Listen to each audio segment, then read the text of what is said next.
امام جعفر صادق علیہ السلام کی خدمت میں اصحاب کی ایک بڑی جماعت حاضر تھی، جن میں حمران بن عین، محمد بن نعمان، ہشام بن سالم، طیار اور ہشام بن حکم بھی تھے۔ ہشام بن حکم ایک جوان آدمی تھے۔ حضرت ابو عبداللہ امام جعفر صادق علیہ السلام نے فرمایا، اے ہشام، ذرا بتاؤ تو عمرو بن عبید اور تم نے کیا گفتگو کی تھی اور کیا سوال کیے تھے؟ ہشام نے کہا، یا ابن رسول اللہ، آپ کا احترام میری نظر میں بہت زیادہ ہے، حیا مانع ہے اور آپ علیہ السلام کے سامنے بولنے کی جرأت نہیں ہوتی۔ حضرت نے فرمایا، جو میں نے حکم دیا ہے اس کو بجا لاؤ۔ ہشام نے کہا، مجھے پتہ چلا کہ عمرو بن عبید مسجد بصرہ میں وعظ کیا کرتا ہے اور یہ مجھ پر بڑا شاق گزرا۔ میں کوفہ چلا اور جمعہ کے روز بصرہ پہنچا، پھر مسجد بصرہ میں آیا۔ میں نے دیکھا ایک بہت بڑا حلقہ جماعت ہے اور عمرو بن عبید معتزلی ان میں بیٹھا ہے، سیاہ عمامہ باندھے ہوئے ہے اور اونی چادر اوڑھے ہوئے ہے۔ لوگ اس سے سوال کر رہے ہیں۔ میں لوگوں کو ہٹاتا بچاتا آگے بڑھا اور آخر میں دو زانوں پر جا بیٹھا۔ میں نے کہا، اے عالم، میں مرد مسافر ہوں، تجھ سے کچھ پوچھنا چاہتا ہوں۔ اس نے کہا، پوچھو۔ میں نے کہا، تمہاری آنکھ ہے؟ اس نے کہا، بیٹا یہ کیسا سوال ہے، تم دیکھتے ہو اور پھر یہ سوال کرتے ہو؟ میں نے کہا، میرا سوال ایسا ہے۔ اس نے کہا، خیر پوچھو، اگرچہ یہ احمقانہ سوال ہے۔ میں نے کہا، جیسا بھی ہے آپ جواب دیجئے۔ اس نے کہا، بہتر ہے، پوچھو۔ تو میں نے اس سے سوال کیا، آپ کی آنکھ ہے؟ تو عمرو نے کہا، ہاں ہے۔ میں نے کہا، آپ اس سے کیا کام لیتے ہیں؟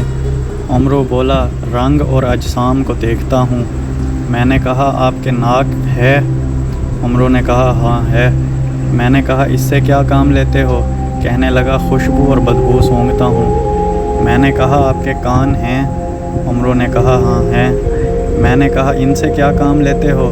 تو اس نے کہا، آواز سنتا ہوں۔ میں نے کہا، آپ کی زبان ہے؟ تو اس نے کہا، ہے۔ میں نے کہا، اس سے کیا کام لیا جاتا ہے؟ اس نے کہا، کھانے کا ذائقہ معلوم ہوتا ہے۔ میں نے کہا، آپ کا دل بھی ہے؟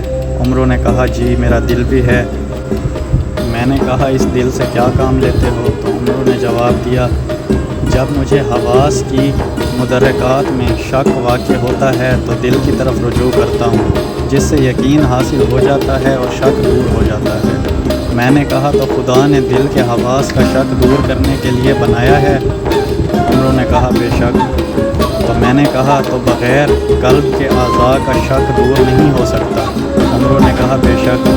میں نے کہا، اے ابو مروان، جب خدا نے ان چند حواس کو بغیر امام کے نہیں چھوڑا کہ ان کا علم صحیح رہے اور یقین حاصل ہو اور شک دور ہو جائے، تو بھلا اپنے تمام بندوں کو حیرت، شک اور اختلاف کی حالت میں کیسے چھوڑ دیا اور کوئی ایسا ہادی نہ بنایا کہ ان کے شک و حیرت کو دور کرے اور ان کے اختلاف کو مٹائے؟ یہ سن کر وہ ساکت ہو گیا اور کچھ نہ کہا، اور پھر میری طرف متوجہ ہوا اور کہنے لگا، تم ہشام ابن حکم ہو؟